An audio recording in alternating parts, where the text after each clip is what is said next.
Good afternoon, all. Today we are going to discuss the topic movement in animals. Animals move for a variety of reasons. Okay, animals जो होते हैं, ठीक है, वो move करते हैं क्योंकि उनके पास बहुत सारे रीजंस होते हैं. ऐसे तो कोई मूव करता नहीं है, ठीक है. अगर उनको फूड चाहिए होता है तो वो लोग मूवमेंट करते हैं, एक जगह से दूसरी जगह जाते हैं शेल्टर के लिए. अगर उनको कहीं पे जाके अच्छी जगह पे रहना है उसके लिए वो मूव करते हैं. ओके, सो कुछ ना कुछ रीजंस होते हैं, इसलिए एनिमल्स मूवमेंट करते हैं. So let's see the reasons. First reason is in search of food and shelter. उनको फूड ढूंढने के लिए जाना होता है, इसलिए वो लोग मूवमेंट करते हैं एंड शेल्टर के लिए. Second point is to protect themselves against adverse climatic condition और अनफेवरेबल प्लेसेस. ओके, खुद को प्रोटेक्ट करने के लिए.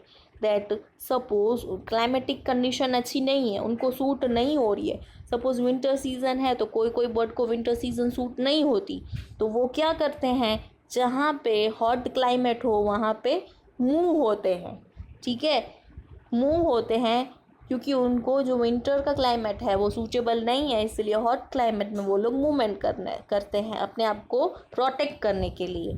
इसीलिए उनको मूवमेंट की ज़रूरत होती है. Okay, now next, to protect themselves against that predators and enemies. Okay, अगर उनको खुद को प्रोटेक्ट करना है किसी एनिमीज से और प्रेडेटर्स से, इसलिए उनको मूवमेंट तो नेसेसरी है. अगर वो लोग मूवमेंट नहीं करेंगे, उसी जगह पे खड़े रहेंगे, तो क्या होगा कि एनिमीज़ हैं या तो प्रेडेटर्स हैं वो उनको किल कर देंगे. इसीलिए खुद को बचाने के लिए, प्रोटेक्ट करने के लिए उनको मूवमेंट की ज़रूरत होती है. To find suitable partners for reproduction. Okay, उनको रिप्रोडक्शन के लिए अच्छा पार्टनर चाहिए होता है, तो अपने पार्टनर को ढूंढने के लिए भी मूवमेंट करते हैं. The organ system that supports the body protects the organs and animals body movement is called skeletal system. अभी हम लोग देखते हैं कि स्केलेटल सिस्टम होता क्या है. स्केलेटल सिस्टम मतलब ऑर्गन सिस्टम जो पूरे बॉडी को सपोर्ट करे, प्रोटेक्ट करे और बॉडी मूवमेंट करे, उसको बोलते हैं skeletal system. Different species of animals have different body structures that are best suited to living and moving in a particular habitat or natural environment such as land, water and air. Okay, species wise उनके animals के body structure भी different होते हैं. ऐसा नहीं है कि सब एनिमल्स एक जैसे ही हों. उनके जो स्ट्रक्चर है, शेप है, साइज़ है, सब चीज़ें डिफरेंट होती हैं.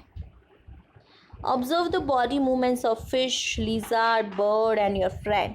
ओके, अगर आपको एक्सपेरिमेंट करना हो तो आप ऑब्जर्व कर सकते हो दैट फिश की मूवमेंट, लिजार्ड की मूवमेंट, बर्ड की या आपके फ्रेंड की, सबकी मूवमेंट है वो डिफरेंट होगी. ओके, उनकी मूवमेंट से आपको पता चल जाएगा कि सबके बॉडी स्ट्रक्चर्स अलग अलग होते हैं.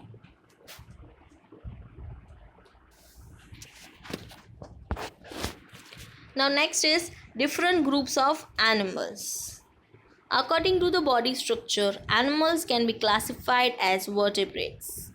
Those with a backbone, for example elephant, snake, whale and human beings. And invertebrates, those without a backbone, for example housefly, spider, snail, earthworm, cockroach, butterfly and honeybee. Okay, according to the body structure के हिसाब से animals को दो part में divide किया गया है. एक हैं वर्टिब्रेट्स, दूसरे हैं इनवर्टिब्रेट्स. वर्टिब्रेट्स मीन्स जिनकी बैकबोन नहीं होती है, जो पीठ पे जो बोन होती है, बैकबोन जिनमें प्रेजेंट नहीं होती है, उसको वर्टिब्रेट बोलते हैं. सॉरी, जिनमें बैकबोन प्रेजेंट होती है उनको वर्टिब्रेट्स बोलते हैं, एंड जिनमें बैकबोन प्रेजेंट नहीं होती उनको इनवर्टिब्रेट बोलते हैं. आप पिक्चर में भी देख सकते हो दैट वर्टिब्रेट का आपको एग्जांपल दिया गया है एलिफेंट एंड इनवर्टिब्रेट का एग्जांपल है बटरफ्लाई. ओके, सो जिन एनिमल्स में बैकबोन प्रेजेंट होती है उनको वर्टिब्रेट्स बोलते हैं, जिन एनिमल्स में बैकबोन प्रेजेंट नहीं होती उनको इनवर्टिब्रेट्स बोलते हैं. वर्टिब्रेट्स के आप देख सकते हो बहुत सारे एग्जांपल्स हैं, एलिफेंट है, स्नेक है, वेल है, ह्यूमन बींग, इन सबको बैकबोन होती है, इसलिए वो वर्टिब्रेट एनिमल्स हैं। इनवर्टिब्रेट्स के एग्जांपल्स हैं house fly, spider, snail, earthworm, cockroach, butterfly, honey bee. इन सारे एनिमल्स को बैकबोन नहीं होती है, इसलिए इनको इनवर्टिब्रेट्स कहा गया है। Now movement in invertebrates. Invertebrates generally have soft bodies. जो इनवर्टिब्रेट्स होते हैं उनकी जो बॉडी होती है वो एकदम सॉफ्ट होती है, बिकॉज उनमें बैकबोन प्रेजेंट नहीं होता। Most of them have a hard covering on the outside called an exoskeleton that protects the body and allows the movement. Okay. जो मोस्टली जो एनिमल्स होते हैं, जो इनवर्टिब्रेट्स होते हैं, उनका जो कवरिंग होता है आउटर साइड का, उसको एक्सोस्केलेटन बोला जाता है। वो बहुत ही हार्ड होता है क्योंकि उन बॉडी को प्रोटेक्ट करने के लिए और मूवमेंट करने के लिए वो हेल्पफुल होता है, इसलिए उसका कवरिंग हार्ड होता है, उसको एक्सोस्केलेटन बोलते हैं। Invertebrates move in a variety of ways.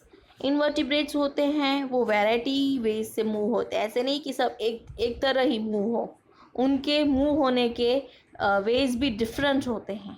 They may have a single muscular foot such as in a snail और multiple feet such as in centipede. Okay, animals wise उनके जो organs होंगे वो भी डिफरेंट होंगे।